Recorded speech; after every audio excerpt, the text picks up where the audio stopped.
From unsolved mysteries to unexplained phenomena, from comedy gold to relationship fails, Amazon Music's got the most ad-free top podcasts, included with Prime.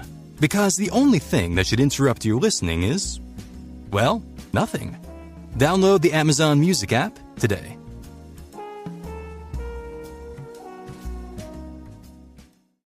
Hey, y'all. As a growing family, my husband and I love game night, especially when it's Wayfair edition. Let's do it. You gotta name as many Wayfair furniture and decor categories as you can. Ready? Go. Sofas, bar stools, beds, ottomans, outdoor seating, bookshelves, kitchen tables, garden sheds, mid-century modern lamps. Time.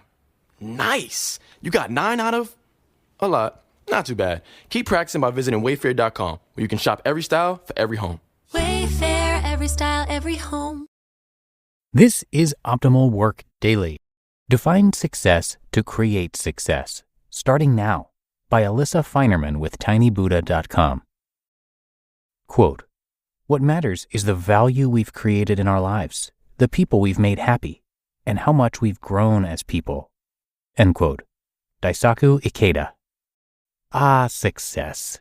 It sounds so good. We all want it.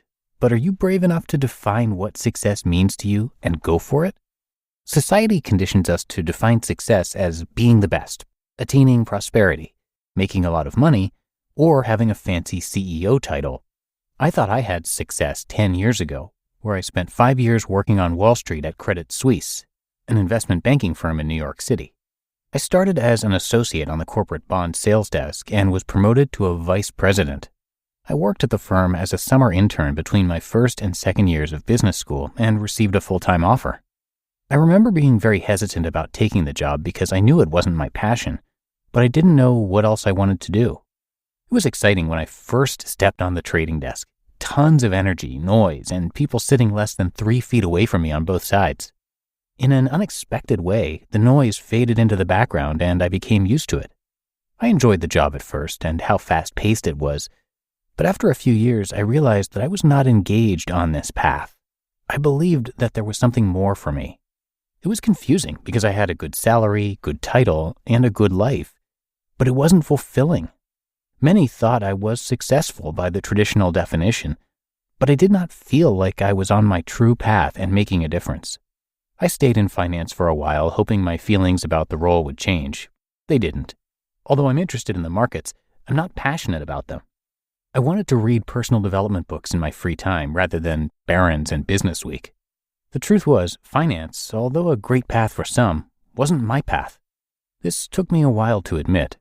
It's powerful to face the truth.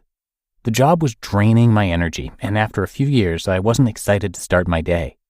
Often the hardest thing to do is to walk away from something that is good for others, but not great for you. When I was 40 years old, I made a tough decision to change my life and leave the finance world for real. I opted for a much more fulfilling life as a business life coach, speaker, and author. I had to take a step into the unknown and create another career and life that felt authentic. I love what I do now because I get to read and write about things that inspire me and help others make a difference in their life. I feel like I'm making a positive contribution to the world, and that makes me happy. I only share that I was 40 because people often convince themselves that it's too late to make a change after a certain age. It got to the point where I couldn't stand one more day in a job that drained my energy and soul rather than inspired and refueled me. Yes, I had some financial security in the short term, but I still needed to reinvent my life. The most important factor was that I had confidence in myself. I believe age is just a number. Dara Torres, at the age of 41, earned a spot on the United States Olympic swim team and won 3 silver medals at the 2008 Beijing Olympics. She proved her words that, quote, "The water doesn't know your age. Goals may be hard to achieve, but your dreams can't stop because you've hit a certain age." End quote. She swam her fastest race ever in the 50-meter freestyle and set a new American record. As a result, she redefined what's possible and changed the way we look at age. Options are available to all of us. It's just a matter of being honest, gaining clarity, and taking action. Be daring. Tell me what success means to you. Is it being the CEO?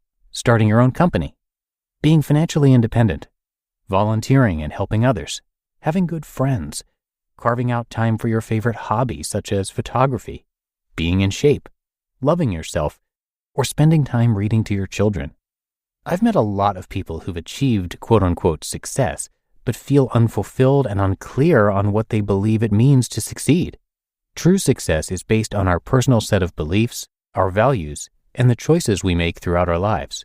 As our values and ideas shift, our definitions of success will change as well. Success is dynamic. Our work is to make sure our current definition of success is aligned with the goals we pursue and the choices we make. Only some of us will take this step, but it's available to all.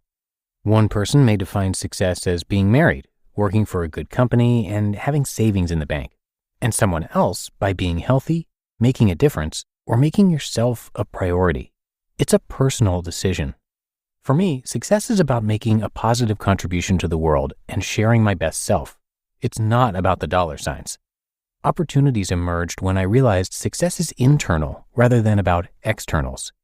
Here are 3 thoughts to help you explore success. 1, clarify what success means to you. Go ahead, be brave, bold, and most importantly, be honest with yourself. Let's be clear. Only you define what is and isn't possible, not someone else. If we were at a dinner party and everyone had to share how they defined success, what would you say?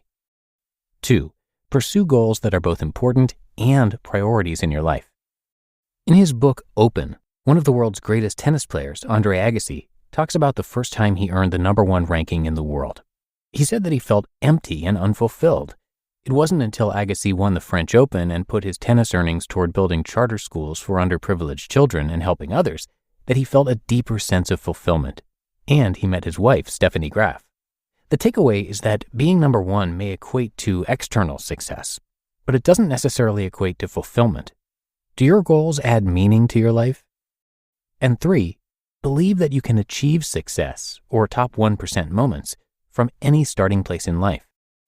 I left a successful finance career late in life and started a new career when I was 40. I completely turned my world around and moved from New York City to Santa Monica, California, and had to build both a business and a new community of friends. It's never too late to make a positive decision and turn your ideas into action. In the words of Nelson Mandela, quote, "It always seems impossible until it is done," end quote. What would you love to achieve in your life? When you are ready to accept nothing less than walking on your true path to success, you will have a renewed sense of empowerment and you will start to see new opportunities. Top 1% bottom line. Success is not defined by what society or others think is right for you, but by what makes you feel whole and adds meaning to your life. It's never a comparison. Only you know what makes you smile and leaves you with a greater sense of fulfillment. There are many definitions for success. It's time to find yours.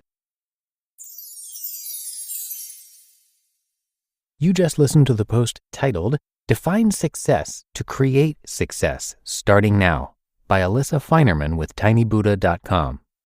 And big thanks to Alissa for this post. She is a business life coach as well as a speaker and author of Living in Your Top 1%. And thanks, of course, to Lori as well. She runs Tiny Buddha, the site that this article is coming from. Tiny Buddha has been helping people heal, grow, and find peace since 2009. The site features stories and insights from people of all ages from all over the globe. For daily wisdom, you can follow Tiny Buddha on Twitter and Facebook @TinyBuddha and Instagram @TinyBuddhaOfficial, or subscribe to the blog at tinybuddha.com/list. And be sure to check out Tiny Buddha's Inner Strength Journal, creative prompts and challenges to help you get through anything, and that is available on Amazon. And content from Tiny Buddha is featured across pretty much all of our podcasts. So again, big thanks to Lori for letting us share her work, and come by tinybuddha.com for much, much more. But that is it for today. Hope you're having a great start to your weekend, and I'll be back again with you tomorrow, where your optimal life awaits.